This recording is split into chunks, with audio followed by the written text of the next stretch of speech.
One. All right, explain what's going on here with this project. So we have two limit switches. This one is to spin the windmill, and then this one is to spin the wheels. And the bumper switch is just to stop the entire program. Okay. So once we press the limit switch, it's gonna spin. And then, but once we press the other limit switch is gonna go down, and then come back, and then go down, and then come back. Okay. Let's go repeat that a few times. Let's see it. Send it. Okay? Go.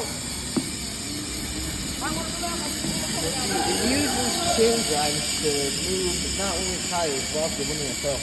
Yeah. And see, after the first time it came windmill, we had to add those two red pieces on the fan as you see, Yeah, to cause it to actually move plan.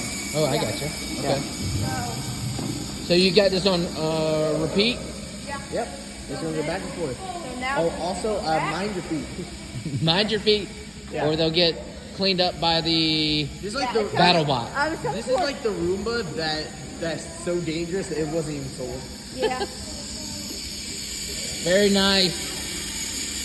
Yeah, we call it the windmill, aka And Danger then- Roomba. Danger Right now it's only- Roomba. it's Yep, only- danger the Roomba. wheels are only spinning at 15 volts, but I can actually make them go faster. So this is basically the cleanup crew. The cleanup crew when we have the dragster races. Yeah, as you can tell, it's difficult to see by Any the human tractor eye. that washed out is going to get cleaned up like this. And now we just stop it. Nice. Yeah. Good As you job. can tell, while